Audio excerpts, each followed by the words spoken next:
Hey everyone, welcome back to another Anime Kingdom review. As you can see by the title below, this is on episode 6 of Koutetsujou no Kabaneri, and I am sorry that this is like 2 days late. I've been really busy with a couple things, and that's not an excuse, but hey, here it is. I was finally able to watch it, and damn, we finally get to see that shadow monster, or now what we know it's called is a fused colony, go down. And in the beginning, I was like, whoa, wait, is that thing actually like a bunch of kabane mixed together, combining to make a gigantic thing? And yes, that's what it ends up being.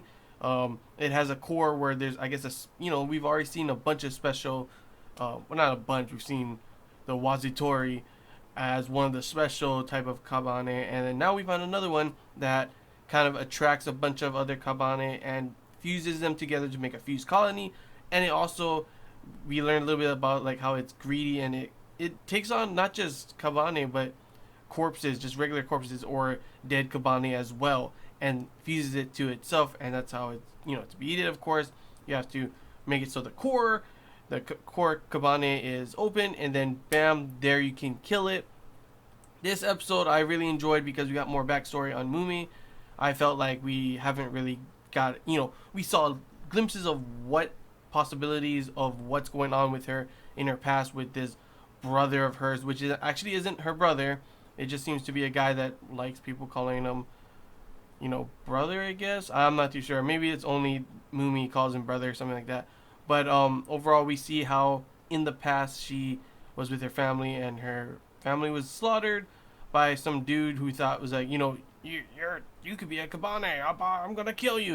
The normal kind of things when zombie kind of zombie apocalypse kind of stuff happens. People start getting crazy, start getting paranoid, and then that's when they're like, how do I know you're not bitten? I'm just gonna shoot you to be, safe. And that's where the mom protects her, poor Mumi. Oh, she was about to get killed, and of course that her brother or whatever comes and saves her. We also see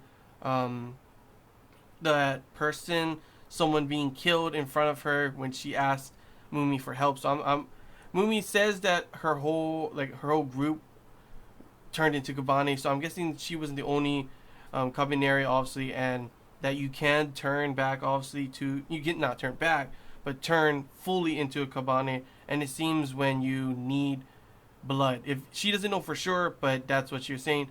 What happened? It looked like she was gonna turn. She was getting all crazy. That's another thing. We've always seen Mumi as like a really strong type of individual, and I actually really enjoyed this episode because it showed a different side of her.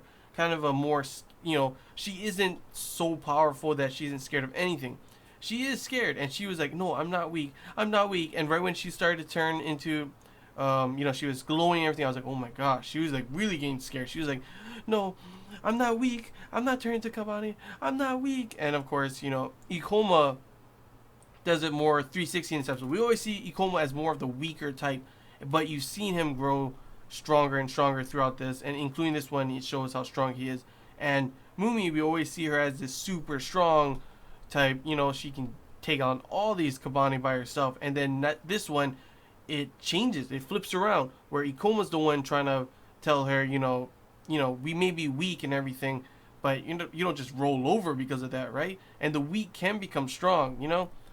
Everyone has to start somewhere. You can't automatically be like, oh, I'm strong. No, you start off weak and then you become strong. Everyone, obviously, you become a baby. When you're first born, you're a baby. You're weak. And then from there, you grow, and grow. But of course, I'm guessing the brother or whoever he is, that we'll probably see later on, he's still probably the big factor that, one of those zombie kind of things where it's not just the zombies that are dangerous, it's the humans. And probably going to see him later on, not too sure when. Will Mumi explain more to Ikoma and everyone else, or will she keep it to herself? Who knows? She's opening up more now in this episode, as you saw Ikoma showing up too as well. The action in this episode was pretty badass. Seeing Ikoma like cut his arm and then just rush out and start killing all those guys, Kabane, and then barely get there. Seeing Mumi get worried for him was really cute as well. Like, this episode really let us see more of Mumi, and that's one of the big reasons I like this episode. Other than that, of course, after that we see they get saved. It was nice to see that people of the Koutetsujou aren't like full on like, nah, let's just leave them. Some of them have changed. There's still those dumb guys that are like, nah, we should just leave them. I heard that the Kabaneri girl went off and started this whole thing in the first place. And yeah, that's true, but come on. They saved your lives countless times, and you know that they're going to be helpful. They are going to be helpful. They already have been, so yeah, I would go and save them. So they do. They go and save them. They get on the train. Luckily, we learned the fused colonies are greedy, and instead of chasing them right there and then, it started to grab a bunch of the bodies. So yeah, lucky that's for sure. That what's it called? Ikoma ended up killing Kabani in there. If there wasn't that, they probably would have had a harder time getting onto the train. When they were the train was moving, they were on the hill. They had to climb up there. I was like, no ways, that thing's gonna get there before. But then of course you see obviously that what happened. It went for the bodies instead. But of course after that they have a huge cannon now. So yeah, let's put a cannon on the train. That's awesome. Now, you think that kind of stuff would be on already? Like these trains should be like, besides the fact that they have the little slots for your guns and stuff, these trains should be loaded with cannons and stuff, machine gun turrets or something. It would make sense because these are the only way to transport safely between the safe zones. So you'd think they would have it already prepared on it. But of course, now they have a cannon. They use it. It was funny to see, what's it called? Mumi call Takumi fatty when she was saying, hey, fatty, why'd you miss? And all this kind of stuff. If I was him, I'd be like, come on, I'm not that fat. You don't need to call me fatty. Please. That hurts my feelings. I'm not going to hit it now. But yeah, overall, they were able to use that cannon to shoot the fused colony apart and let Mumi go in and destroy. And what, of course, was, you saw that it was that girl in her past was the fused colony core. It looked like she was going to hesitate a little bit, but, she's a lot stronger now. She was able to take it down. And the action, of course, also seeing Koutetsujou using his new sword that Ikoma made was pretty cool. Seeing him and Ikoma back to back was like, damn, we got finally some trust in here, some badasses fighting together. And I honestly wanted to see a little bit more of Ayame using her bow. I just think that's a pretty dang cool bow, to be honest. Hopefully we see more of that. The steam power bow thing, that thing's pretty badass. Sakati, the blonde guy, I thought he was gonna die for a moment when the train moved and he fell on top. I was like, oh shit, he's dead.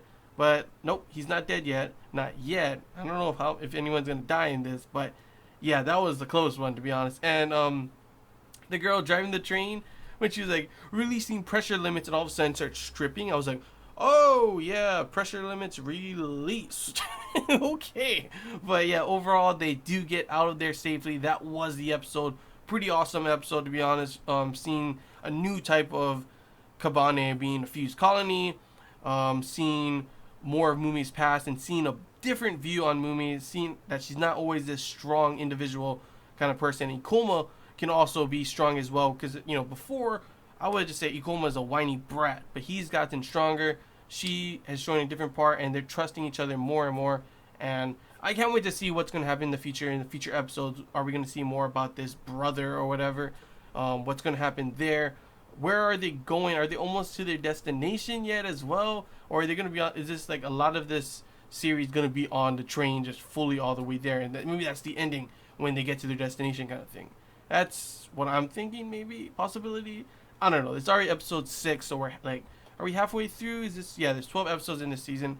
So we're already halfway through. Hopefully there'll be another season, because seriously, this is probably one of my top animes of this season for sure. And I cannot wait for the next one. So yeah, that's all I got to say, guys. Hope you guys enjoyed this Anime Kingdom review. If you have any questions, feel free to comment below. If there's anything I'm missing you want to talk about, comment below as well. And until next time, guys. See ya.